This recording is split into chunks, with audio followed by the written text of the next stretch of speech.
What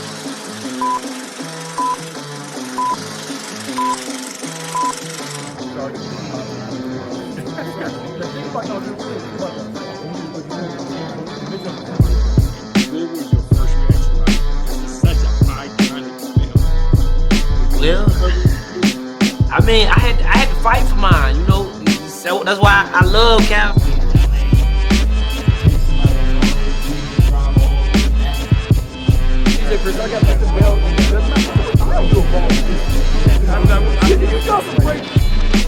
What's up, y'all? How you doing? It's your boy DJ Chris Styles, 95 point.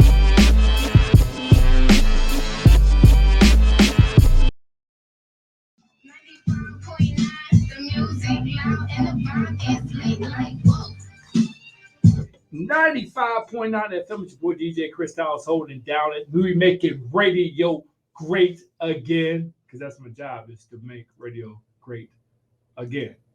Always. I got a special one for today. I got the urban farmer in the building, Alexander Polly. He said, call him by mama, call him Alexander. I'm gonna call him Alexander. You know what I mean? Mama call him that. I'm gonna call him that. That'll work. Let me turn your mic on. You good? Go ahead, speak. Yes, sir. How we doing? Oh, we good. We good to go. We here. Yeah, no, you good with the Yes, mic. sir. You good to go. We got you loud and clear. Urban farmer. Yes, sir. I know coming up you said I'm going to be a farmer. Actually, That wasn't no, it. That wasn't it. it. That wasn't it.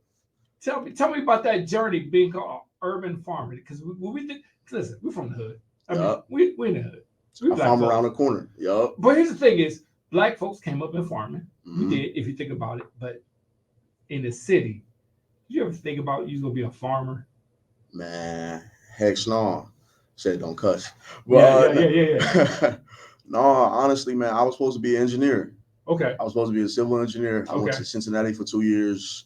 That didn't work out. It got too expensive. My grades was slipping too. Okay. I came back home and I had this feeling like I got to do something. So I wanted to go back to like my roots. What do I like to do? What did I like as a kid? Like what resonated with me? And what it really was, man, was it was gardening. It was growing plants. Growing up with my grandma, man, like digging in the holes, pulling weeds, picking tomatoes. That stuff was precious for me. So like that's really where it all started. It tapped back into like my childhood passions. Oh, that's dope. Yeah. That's dope. You went back and you remember with the boy Saturday mornings getting up and doing the yard and cleaning. Oh, I hate it.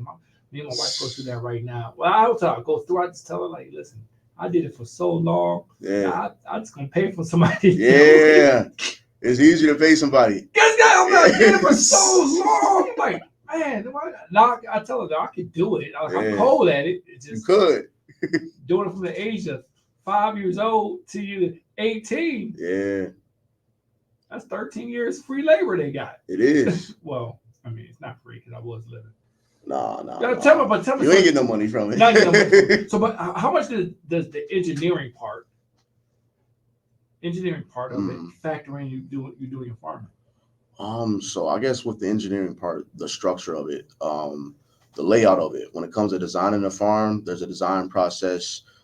You're talking to clients, see what people want as far as what type of crops they want. And you got to have a plan from start to finish. Each week, you got to have a layout of what you want to put down, where things are going to be labeled at. It's structured. All this stuff is put out. I put it on graphing paper, just like we would do back in like engineering. So I think that part came into it. But the other part, as far as like doing AutoCAD and that type of stuff, I don't really use that part of it. But the structure for sure. 95.9 FM, Alexander in the building. People call him Polly. I'm going to call him Polly. Urban farmer. And not only are you just an urban farmer, you're also a beekeeper. Yes, sir. How do you fall into...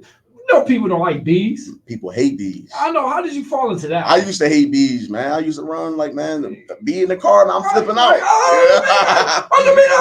Yeah. Like, how did you do that? What? Fun. It's a story behind it, man. Like, tell me this story. I'm glad we're here. I'm glad Go we're ahead, here. that story. So my old baseball coach, he actually runs a business called Hood Honey, 216. My boy Trey. If he out there, man, what's up? He's my old baseball coach. And when I came home from college, he knew that I still grew in my backyard. He knew I was growing plants and stuff. He's like, man, I got a crazy idea. I'm like, man, run it by me. Dude's like, I want to put some bees on Kinsman. I'm like, bees? He's like, yeah. I'm like, beehives. Dude showed me the full poster board. He wanted to put beehives in Kinsman. He felt we needed it. And not only that, we put in an actual farm where we could grow produce. That was the whole part of it. So we could get a lot growing on Kinsman. We don't know how much we could produce until we started doing it. Back in the day, they used to grow everything here. Kinsman, all this, we was producing our own food, our own crops, our own goods. But now we're trying to bring that back. Like you said, us being in the city, it's like a lost start.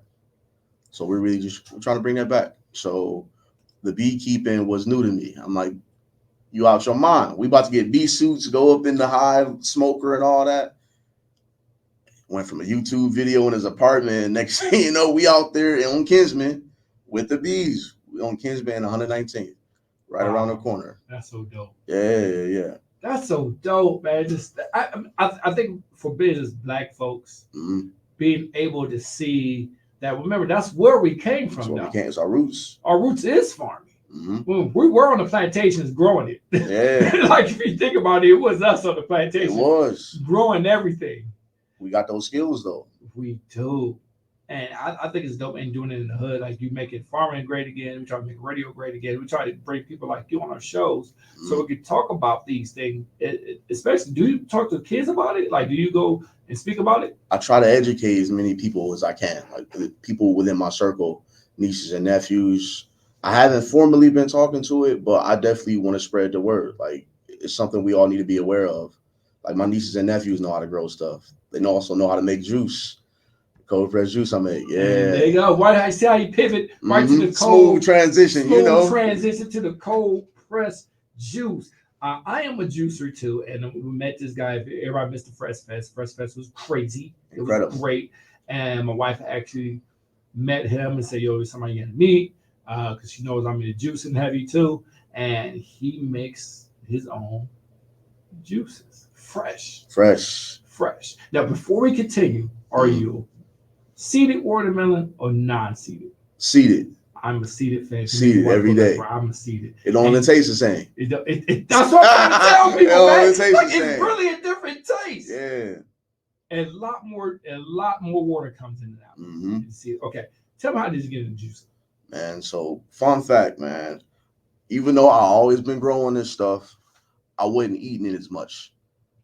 Like I would grow my stuff, I'd give it away, but only thing I was eating was the okra and the green tomatoes and frying it, not eating it how I should, like raw and like getting the healthy benefits from it. So what I started doing, I'm like, okay, let me start trying to eat some of the stuff I grow.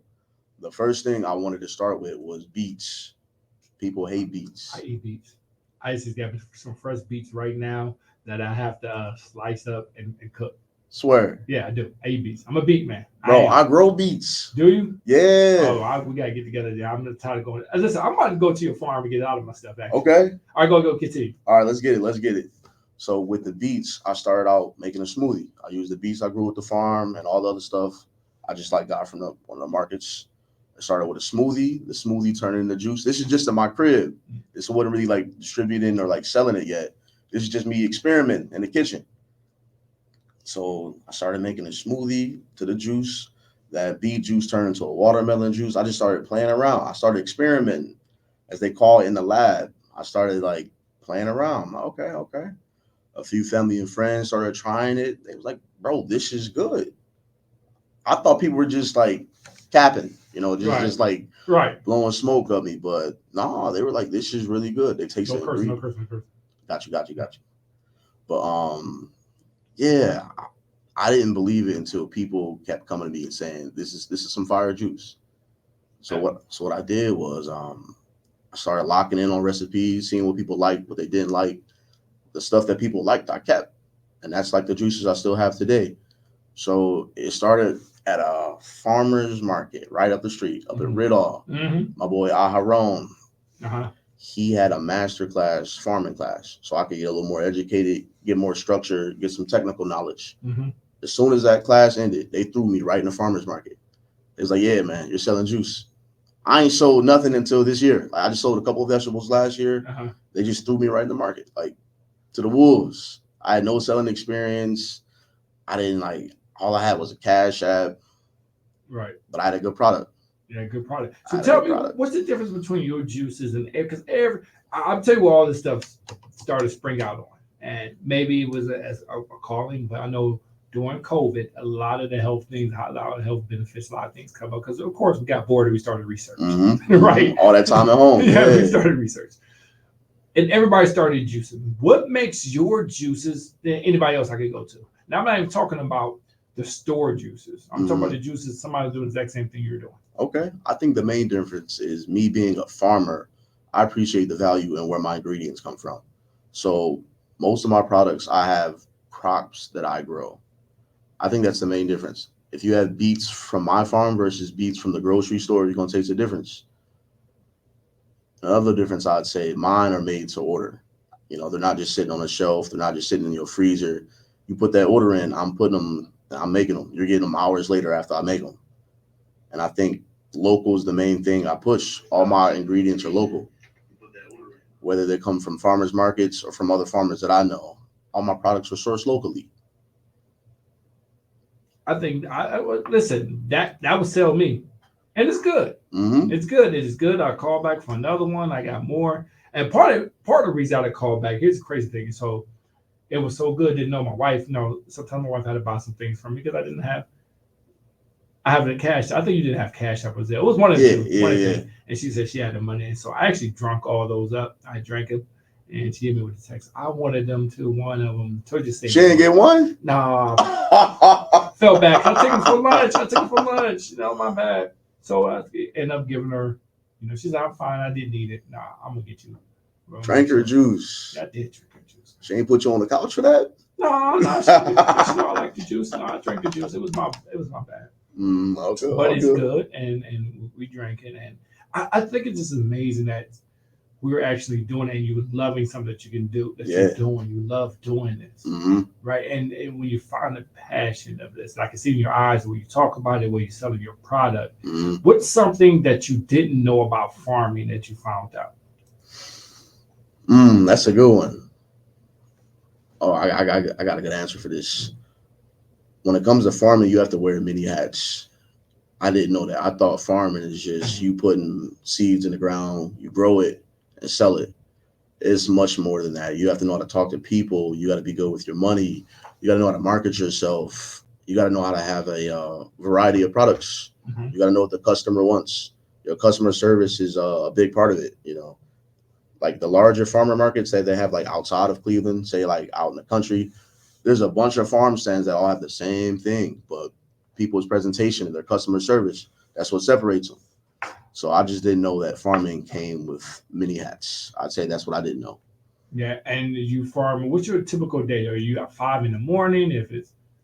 How is your typical day of farming, and including beekeeping too? Okay. So it's usually a split with the beekeeping. So it'll usually be a farm day or a beekeeping day. So a farm day, it won't be at 5 a.m. I'm not gonna lie. Waking up at 5 will help. I could get up earlier for sure, but it usually start about 7. 7 in the morning, we get up, we turn the compost pile, we get the water going, we get everything watered, and then we go to our to-do list. Every to-do list will like vary from week to week, whether that's pulling weeds or we're putting down new seeds. Sometimes it could be like mulching the beds. Mulch is like a normal task we do. Mulching our paths, mulching like where we need like areas for like a shed or something. We have to mulch that stuff out, level it. That's usually on the farming side, whether it be harvesting or plant more seeds. It's really like a rotation. That's where I think the engineering comes in, is like having a strategic plan. It's like designed from like springtime all the way to fall. And like wintertime is really our off season to like get ready for the next season. Yep. But with the beekeeping, that part, I dabble into it. So I'm not gonna lie. I definitely don't I'm not thirsty to get in that beehive.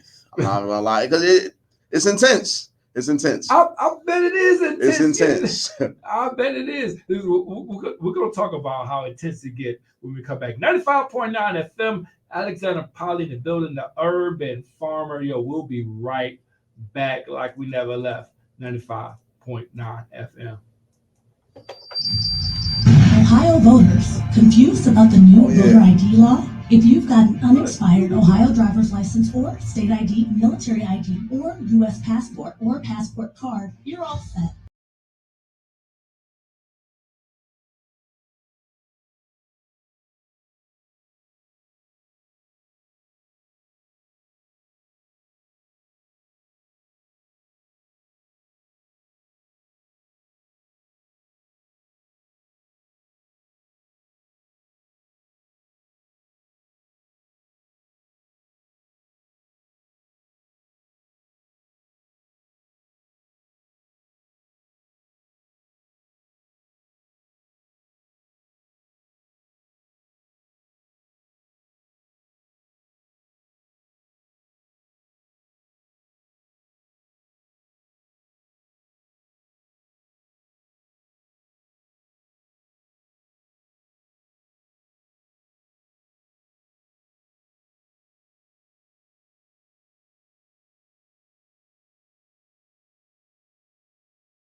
Community radio.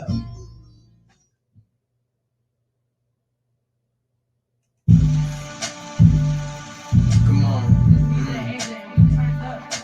Yeah.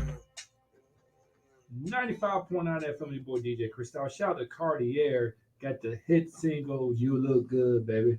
You Look Good with Skillet, baby. Make sure you guys check that out. Cleveland always in the building. We got a Cleveland urban farmer. I like to say urban farmer because you are in an urban area and we are farming for real. Tell us about that beekeeping that you really not messing with it a little bit. I only say that because I've been stung a couple times. That's the only reason. All right, so this is a typical day in the beekeeper. So we start out, we get our smoker. We either find like some dry wood or we have like some material that we can burn. You want to get your smoker going because that'll keep like the bees at bay. You want to keep them peaceful. You don't want them all agitated. It keeps them calm. Okay, so you start with that. You suit it up. Gotta make sure you got your boots on, got the full suit. Now my homie Trey, he bold with it. He'll have just the head veil on, no suit. Oh, No gloves. He veteran. Oh yeah, that's the pro. That's the pro. Like he'll tell you way better than me. That's remember Hood Honey 216. Check him out. But yeah, so as long as you suit it up though, you should be cool. I got stung one time because I didn't have no boots on. Ate me up. Oh, wait a minute. Hold on. How you not going in there with any boots? You don't even go outside in the winter if the snow up to your ankles without boots. How you gonna go to a beehive without boots? Like, what was the thought process? Tell me that. That's silly thought process. I thought I was comfortable. What it was, I thought I went into the hive enough times. I'm like, okay, they're calm enough. I can read the bees. So I thought. I'm thinking they're not gonna go everywhere except my ankles. No, they went right to my ankles. Yeah, tore me up. Tore me up. But it's all a part of it though. Like it's actually some health benefits. There's like some anti-cancer properties when you do get stung. Believe it or not. What? Oh, no. I swear. No. I swear. Where are we reading this from? No, it's a fact. Beekeepers live some of the longest lives because they get stung.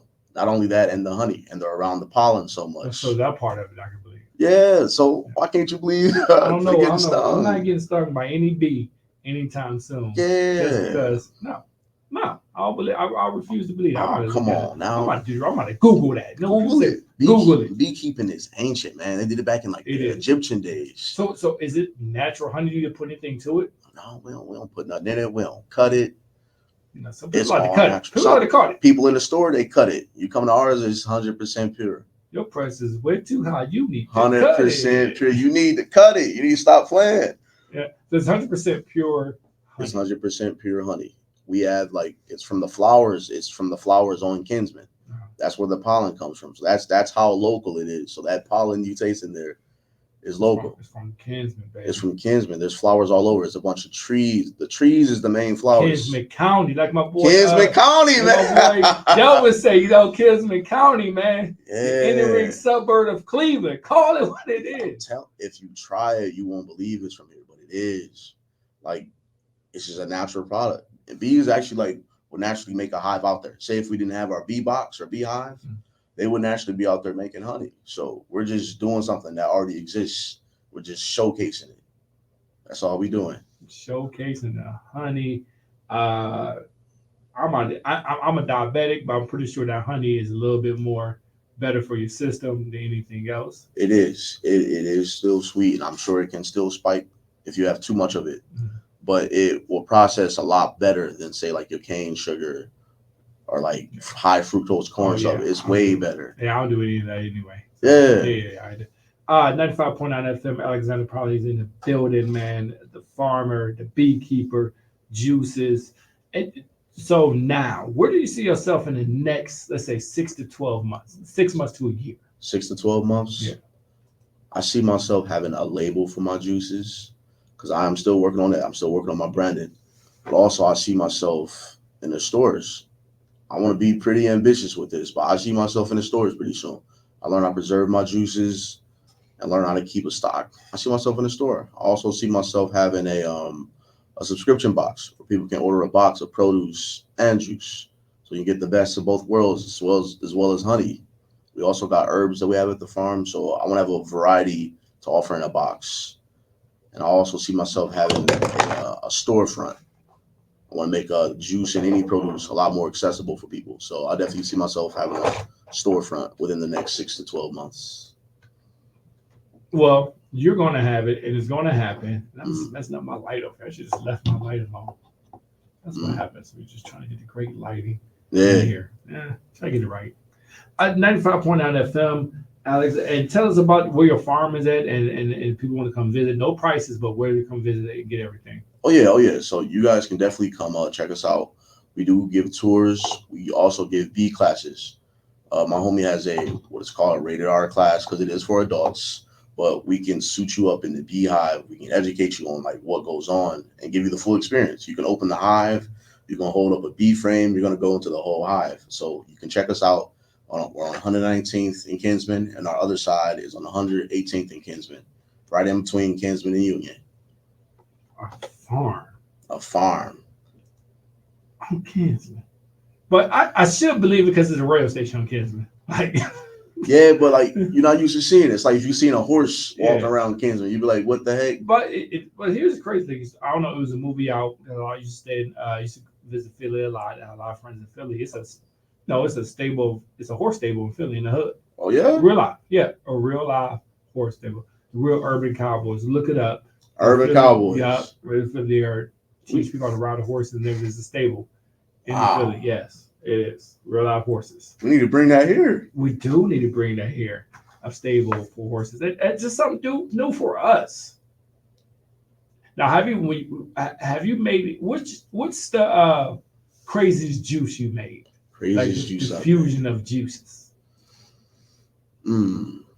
Craziest one. I say the craziest one was something that I hate. I hate eating this stuff, and it's called purple cabbage.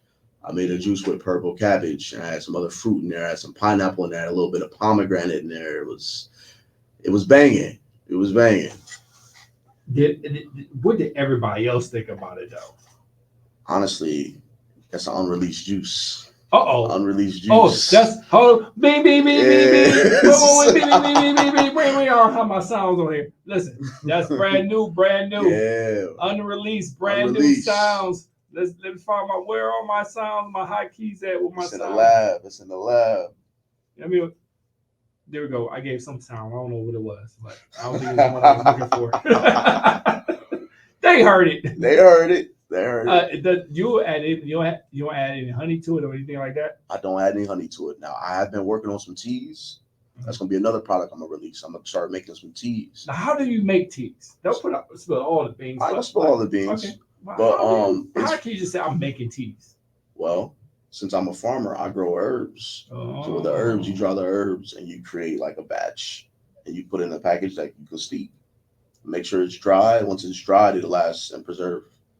That's how you drop some tea. Oh. Yeah. There's these flowers. They're a blue flower. It's a butterfly pea flowers. Mhm. It's like if you go to my Instagram page, Polyculture Farms, there's a blue juice that I have. People like, blue juice. What type of blue juice is this bright? People thought it was like window washer fluid. They thought it was, I was just putting some fake product on. I'm like, no, it's a tea I got. And it's with butterfly pea flowers.